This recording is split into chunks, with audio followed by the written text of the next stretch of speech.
This part is very clear.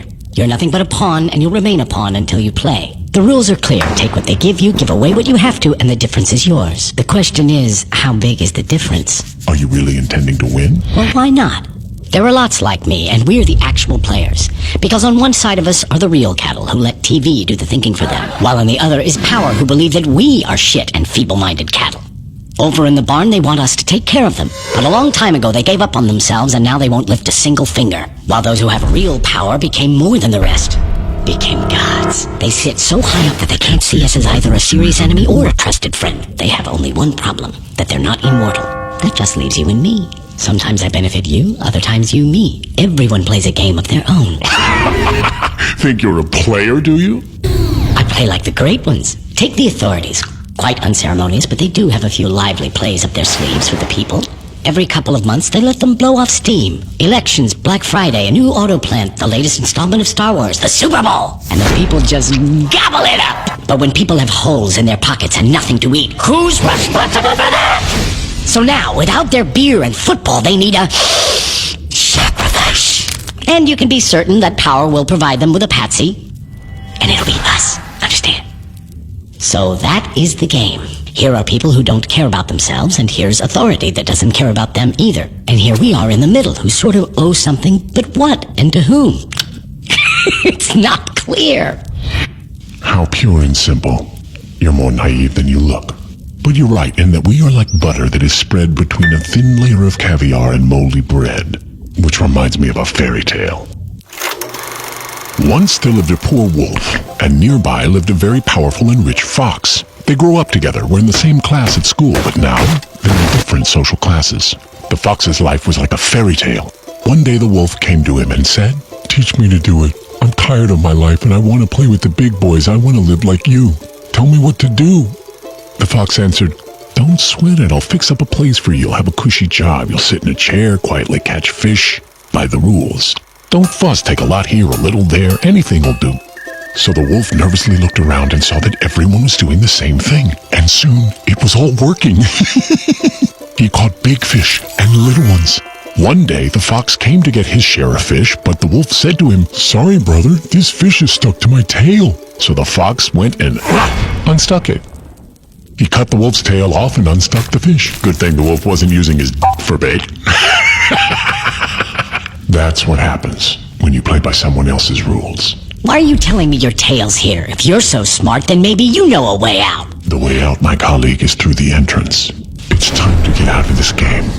Look, yeah, we have money, and what good does it do? There is nothing for us to do in this country. The number of alcoholics and morons is larger than the whole population. It's all polluted, education doesn't exist, and that new auto plant is not real. There's no other way than to leave and wipe this nightmare from our brains. To leave? And who's going to let you do this? You'll never forget this nightmare because it won't ever let you wake up. We do have money. But whose money is it? Is it yours, really? Can you actually spend it? Or offshore it? Can you legalize it? Give it to your children? Don't lie to yourself. Don't be like the others. You're in a trap, and the trap will only open its jaws once you are good and deceased. We can buy our way out of a criminal suit, maybe a nice mansion, a few cars, expensive tutors for the kids, but that's about it. See, you're like a hamster on a wheel, no freedom to be seen while the system rolls right on. Why don't I tell you a fairy tale, my special friend? Once there lived a smart guy like you. He found a job, settled in, and slowly rolled along with his life. Then he looked around and rolled a bit faster. He was allocated a budget and he administered it wisely, and by the rules, he got his cut. You know what I mean? Why would you ever build a fence for $1 million when it can be done for so much more? So he rolled on like this. The books looked good. Sometimes they didn't quite balance, but mostly it was a well-oiled machine. He'd give a taste to get off in court, give a taste to avoid an audit, he'd give a taste to whomever caught him and get away. But came the day he decided, enough. I've made enough for myself and my kids. No more risk. Everything can change. I'm leaving the game. Quietly. I need to move my money out and leave. I got away from Grandma. I got away from Grandpa. I got away from the traffic cop, the prosecutor, and the tax police. And I can get away from you, Mr. Fox. And what? What? Just letting him go would have been a total loss for the fox. Nobody leaves. The fox hates feisty people. To those who want to leave, he gives a very tough time. Bounces them from the tax police to the DA to court, bleeds them dry and tosses them in jail. You asked for it, gingerbread man. Why are you silent? Hello? Are you even here? Leave him alone. He looks like He's asleep. What can I say? You seem to be making some good points, so I didn't chime in. So what do you want? To win or not to lose? Not to lose. It doesn't matter.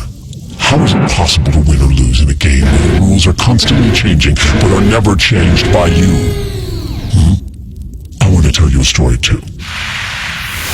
There once was a turnip that grew very, very big. They started tugging it in different directions but just couldn't pull it out. The turnip creaks but it won't come out. Then one smartass said, why don't we just grab the turnip together and pull it in the same direction? They grabbed it, pulled really hard, and pulled out the turnip. It shined gloriously like the sun, so beautiful, so smooth. When the turnip was just sitting there, no one got anything at all. But after it was pulled, everyone had enough. There is one way alone for us to agree amongst ourselves, to finally write some rules ourselves. And that's when it will start.